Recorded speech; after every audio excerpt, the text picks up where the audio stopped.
you're enrolled in the radio and television arts program, right? So, what at that time can you tell me about kind of like you are now, as far as I know, are interested in being involved on the radio station there. So can you tell me tell everyone here what happens when you kind of go to the radio station?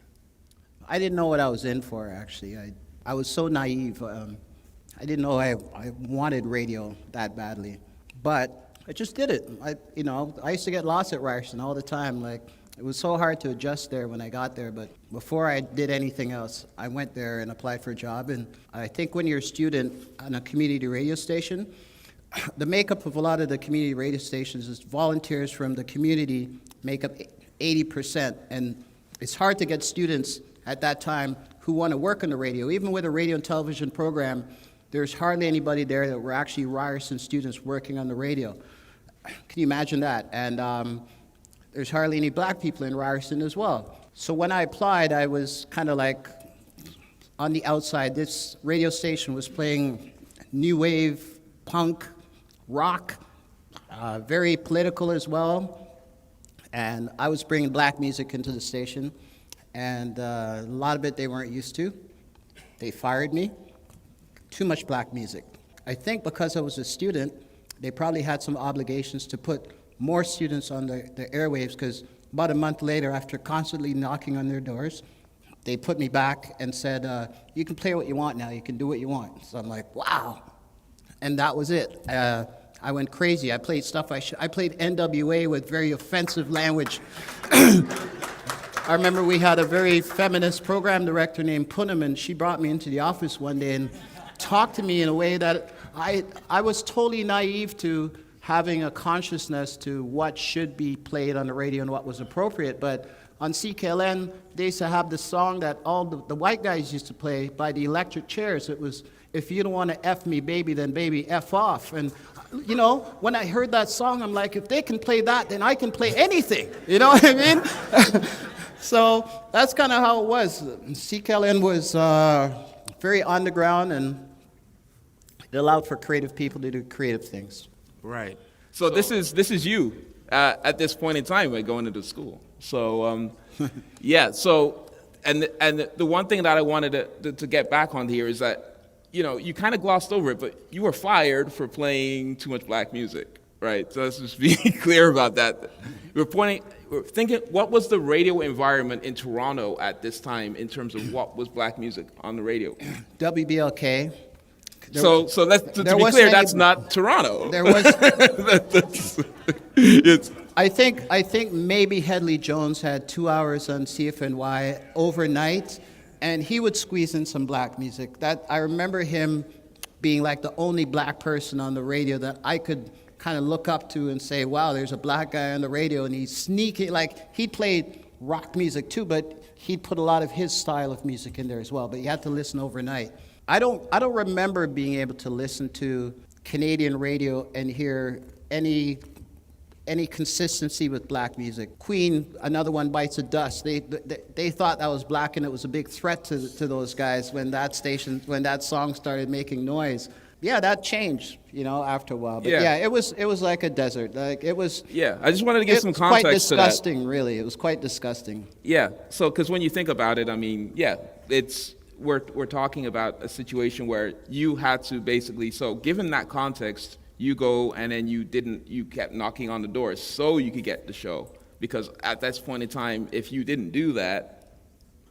No, there was definitely there was nothing on commercial radio at the time, and then on this community radio station, you've been fired from the station. So a lot of people will be like, "Okay, that's it." Not me, no. Yeah, no. I just feel like that. Given the whole context, we need to appreciate that. No, I was kind of like begging, bugging them. That's what you have to do to get jobs sometimes. But I was so enthused about the music. I just wanted to kind of play it. I was in school for radio and television. Why shouldn't I be on that radio station? It only made sense, And like I said, the irony is that even people from the radio and television department, they didn't see working on that radio station as an opportunity. It was hard to recruit students at the time. Here we are. You're on the radio, and I hear you're called Mixmaster Ron MC initially here on this flyer. Well, I met this guy named Anthony Bond, and he was from Jane and Finch, but he lied for so long, said he was from America, he's from the States.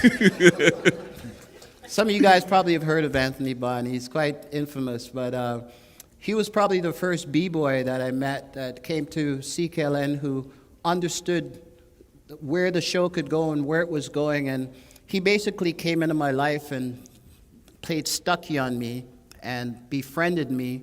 He was a very educational tool for me because I didn't know anything really about hip-hop and rap music. I mean, I was playing the music, but I was one of those people that heard, Red Alert and Chuck Chill Out and different tapes from the radio, Mr. Magic and all that stuff. You would tape those radio shows and you'd listen to them, but I'd never been to New York yet. And one day he's like, first of all, he says, you need a name, so I'm going to call you Mixmaster Ron MC. And I had this blue vest, and he did graffiti painting on the back that said Mixmaster Ron, just like with Grandmaster Flash with the white gloves.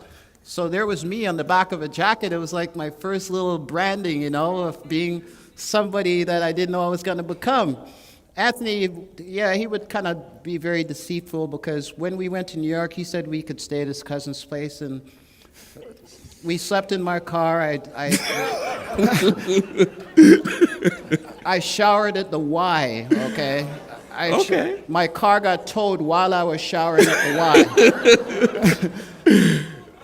Before I left New York, they stole all the stuff out of my trunk, my car. And just the last thing is, when you have to pay a toll when you're going through the toll, coming back into Canada, I was totally out of money. I had not even $1 left. And there's Anthony beside me saying, I ain't got no money. And the lady now is ready, well, I'm going to write you up. I'm going to do this. I'm going to do that.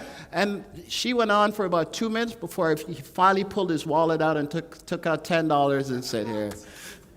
When you come from the projects, man, stinginess is in you sometimes. And so I forgive him for that. But that's the true nature of Anthony Bond right there. He's the one that gave me my name. And okay. We actually went to New York, and I saw New York because of him, even though it was quite the experience for my first time. And he claimed he knew all these people. He didn't know anybody, really. All right, but he did educate you a little bit on hip hop. A lot. So let's like he was a break dancer, graffiti. He did everything. So yeah. So the first hip hop group though that really hit you in a lot of ways though was Run DMC, right? No. Well, you okay? It wasn't. There were a lot of groups before Run DMC. I know there were a lot of groups before Run DMC, like but Run DMC MCs. in particular were big for you, right? Huge, actually, yeah. Yeah. Huge. That's what I. They were huge for everybody because they were the first rap group to bring power into the rap music scene. Like they were shouting, they were loud, they were dressed differently, and they were like rock stars kind of thing, right? And they had a concept, and they had an image, and they had a band, which was Jam Master Jay. And when you're a kid who loved that music, it's like, again, you found something that's new and that's fresh. So you bought into it without having a choice. It was just an instinct. That's how addictive hip-hop was. We didn't have a lot of music coming out from a lot of different artists like we do now. But the few different pocket of artists that came out, they were very highly impactful artists. If you listen to BLK, then again, BLK was that black music station that we had to adopt because they would play Houdini, they would play Run DMC, they would play Jazzy Jeff Fresh Prince, they'd play EPMD. They actually played a lot of stuff that kind of got me excited about the music. Yeah. But no, this is important to say because a lot of the records that you played initially when this radio show started were, you were playing a lot of funk, but this group in particular was along with the other hip hop groups that were kind of coming out in '82 and '83, helped to kind of shift the station, the show. Sorry. I think LL came out right after Run DMC.